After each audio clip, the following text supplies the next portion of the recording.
Nii, mis ma siin vahepeal siis tegin? Põhimõtteliselt on klassiruum valmis. Ma panin tagasi kõik plakatid, tõin tagasi oma klassi need sahtlitega kapikesed. Siis ma käisin kõik sahtlid üle, tegin kõik ilusti korda.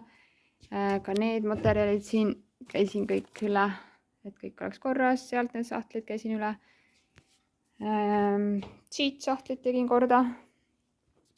Ja tagant käisin kõik kapid ka veel üle, vaatasin, et mida on vaja, mida ei ole vaja, et kõik need asjad on mul nüüd tehtud.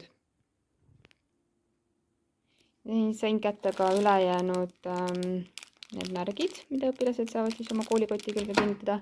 Starbursti kommid, mida vist ei jätku nii palju, aga loodan, et mul mees toob järgmine kord jälle juurde. Ja siis lasteaias ma alati teen viktoriini ja siis kõik lapsed saavad ühe sellise pliiatsiga, et need on ka nüüd olemas. Aga ma näitan siis klasside kaupa, mis ma siia nüüd juba valmis olen pannud. Esimeses klassis me kõigepealt siis esimeses tunnis räägime inglismaast, räägime sellest, miks inglise keelt oleks vaja õppida. Vaatame üle kõige olulisemad vaatamisväärsused, et siin sees on kõik postkaardid ja muud asjad. Siis on ette valmistatud või sinna sahtlidesse pandud siis 4 tunni materjalid, et selle hulka siis käib ka värvide kordamine, siis on meil seal kehaosade kordamine selles mõttes, et lasteaias tegelikult ma juba õpetasin värve, et loomulikult igal aastal tuleb mõni uus laps, kes ei ole varem inglise keelt õppinud, et siis me kas siis õpime või kordame vastavalt sellele, kuidas lapsed on. Ja meil on ka kehaosade kordamine värvidega. Vaatan, kas ma saan selle nüüd vasaku käega lahti. Ei saa. Nii, värvide kordamiseks kunagi ammu olid mul tehtud sellised pardikesed, kuna seal esimeses tunnis on ka selline pardi teema ja seal on ka Donald Duck, siis ma tegin sellised värvipulgad, et iga õpilane saab 4 pulkasid ja nendega saab siis erinevaid mänge teha, et näiteks mina ütlen green ja siis nemad näitavad mulle seda parti. Et siin koti sees on siis igale õpilasele kõik pulgakesed olemas. Esimeses tunnis annan ma kõikidele õpilastele ka õpimapi tiitellehed, et need lähevad siis neile õpimappi kõige peale. Siis üks tegevus on meil hello harjutamise juures, nad meisterdavad sellised pulgakesed, et ma olen iga õpilase jaoks siis paatel ja siis kas siis ma panen arvatavasti 2-kordse teibiga paneme siia külge, et nad saavad kõigepealt need ära värvida, välja lõigata ja siis nad saavad paaris mängida, näiteks hello, ma ei tea, John, hello Mary, et selline natukene käelist tegevust ka. Ja kehaosade juures meil tuleb seal kuletiste teema, siis seal on selline kuletis, mis on üks hetk, ei saa, mis on töölehe siis selliste tükkidena, nad lõikavad need välja, panevad nagu pusle kokku ja siis värvivad ära. Ja sellega me teeme esitluse ka, et kui neil on see kuletis valmis, siis nad tulevad ükshaaval klassi ette ja näitavad teistele oma kuletist ja siis nad saavad ka näiteks öelda, et yellow, et see on kollast värvi, näiteks hands, feet, body, heads, nii et kõik teevad sellise miniesitluse. Suvel ma võtsin endale katsetasin ära Canva Pro versiooni ja pean tunnistama, et väga mõnus. Ja nüüd sai mul see 6 aega see prooviperiood sai läbi ja minu esitlustel on sellised vägevad vesimärgid peal. Et osad asjad ma jõudsin alla laadida, aga osad mitte, et ma mõtlengi, et palun kirjutage kommentaaridesse ka, et kas keegi kasutab, ma vaatasin, seal oli educator version või midagi sellist, et õpetajatele, kas siis on see allahindlus või mis teema sellega on, et seal peab olema nagu õpetaja kaardist, peab vist pildi saatma neile või midagi sellist, et kas keegi kasutab seda. Et oleks hea ja kui saaks ikkagi neid kõiki võimalusi kasutada. Et siin on need klassiruumi klassi reeglid siis. Nii teise klassi asjadest panin samamoodi 4 tunni asjad sinna valmis, ka õpimapp kõigepealt. Siis me kordame üle numbrid 1-10, et paar mängu on nendega. Värvikaartidega on mul seal paar tegevust. Siis on mõned lisatöölehed. Siis nad küsitlevad üksteist ja teevad sellise väikese tulpdiagrammi. Ja siin on mõned fraasid siis elektrostaatilise märkmepaberi peal. Ja kontrolltööleht ja esimese peatüki kordamisleht on siis siin. Et need on teise klassi asjad, mis mul on internetis, need ma tegin teisele klassile ka ikka Google Classroomi, mitte küll õpilastele kasutamiseks, aga lihtsalt, et ma saaksin kõik asjad sinna ühte kohta panna. 3. klassile panin ma vist 4 tunni materjalid valmis, et siin on see sõnade tööde tulemuste jälgimise leht, siis seda tegelikult veel vaja ei ole, aga see on ka seal olemas. Esimeses tunnis seame siis eesmärgid. Siis on mul üks leht siin hääldusmärkide harjutamiseks, lihtsalt, et nad joonistaksid neid läbi ka. Nad ei pea kirjapilti tegelikult ise peast teadma. Nad peavad lihtsalt ära tundma, et kuidas seda häälikut näiteks hääldada. Ja siin on siis ka sellised selgituslehed, et kuidas mingit hääldusmärki peab hääldama.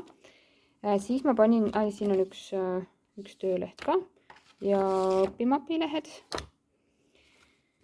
Siis on siin ümbrikud, mille sees on lipikud ühe kuulamisharjutuse kohta, et nad panevad, ma lõikasin siis lipikuteks, seal oli rütmisalm, võtsin sõnad kõik eraldi ja nad peavad siis sõnad õigesse järjekorda panema, et tuleks seesama rütmisalm kokku. Nii, ja siis hääldusmärkide õppimiseks on need kaardid, ma panin need eraldi siis kinni, et millal mida õpime. Ja nende hääldusmärkidega siis ma panin valmis ka pildikaardid, et esimeses tunnis õpime ja mängime erinevaid mänge nende kaartidega siin, et igale õpilasele ka on olemas pildikaardid. Ja siis siin on nüüd nende hääldusmärkidega need pildid, mis kokku lähevad, et siin on nii minu omad kui siis ka õpilaste omad valmis pandud. Ja siin, seda ma ei saa jälle nagu nii vasaku käega lahti, siin on siis hääldusmärkide kaardid igale õpilasele, ka õpiku lehekülge kaupa siis, et kui näiteks lehekülg, ma ei tea, mis seal oli, 7 või 9, et siis need hääldusmärgid, mis seal lehel on, need on mul eraldi kokku siis pandud. Et siin on jälle igale õpilasele olemas. Need karbid ostsin ma kunagi IKEA-st. Ma unustasin veel seda öelda, et selle aastal ma muutsin natukene seda tunni alustamise PowerPointi esitlust. Ehk siis seekord on nüüd sedasi, et tunni alguses siis ma alati ütlen õpilastele, mida me tunnis tegema hakkame, mis tegevused neid ees ootavad ja lõppu on ka kodune töö siis. Et seekord on mul iga klassi jaoks on siis sellised põhjad tehtud. Nii, 4. klassi jaoks on samamoodi siis see sõnade tööde tabel.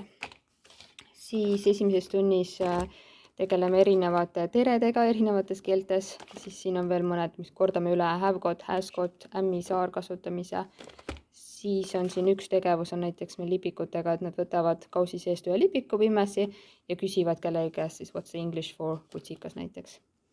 Ja siis teema lõpupoole või selle peatüki lõpupoole nad teevad esitluse ja siis nad analüüsivad üksteise esitlusi ka. Et siin tähekeste juurde siis tuleb see, et mis neile meeldis selle esitluse juures ja komeedi juurde siis see, et mis võiks natukene paremini olla. Siia üles läheb siis selle õpilase nimi, kes esitluse tegi ja siia alla läheb selle õpilase nimi, kes analüüsis ja kuupäev ka. Siin on siis üks kordamisleht veel. Siin on eesmärkide seadmise leht, kontrolltöö. Ja siis siin on erinevad töölehed veel ja selle grammatika teema harjutamiseks on veel siin töölehti. Ja tiitelleht jällegi. Ja siin on veel otsesõnade kordamiseks erinevad töölehed, sõnade õppimiseks. Ja siin on kontrolltööks kordamise jaoks on siis mul välja toodud, et mida kordama peab kontrolltööks. 5. klassi jaoks on samamoodi, et on tiitellehed kõigepealt olemas. Siis on siin kontrolltöö asjad, väike test tuleb meil vahepeal, siis on mõned sõnasildid, siin on kordamise asjad ja siis siin on paaristöö jaoks on sellised lipikud, kus nad saavad koos õppida siis selgeks erinevaid fraase. Ja kontrolltöölehed on ka siin valmis, et internetis on mul ka ja Canvas on päris palju erinevaid asju, mis mul ette on valmistatud, aga ma ei hakka neid kõiki siin praegu näitama. 9. klassi jaoks on mul ka siin Wopimapi lehed kõigepealt, siis on mõned töölehed, siis on näiteks siin on erinevate metafooridega laused, Sally is the apple of eye, siis nemad peavad näiteks ükshaaval tulevad klassi ette ja peavad nagu pantomiimina seda tegema. Et siis teised arvavad ära, millise metafooriga on tegemist. Ja siin on veel selliste kasulike fraaside õppimise jaoks lipikud, mida nad saavad paarides kasutada. Ja siin on kontrolltöölehed ja sõnade tööleht ja mõned lisaharjutused siit kogumikest. 10. klassi jaoks on mul valmis ainult 10. klassi jaoks tegelikult, ma ei hakka seda praegu, ma vaatan, kas ma saan näidata. Tegin neile Power või selles Canvas ehitasin nagu tunni üles, kus nad siis, vaata, nii, protsent,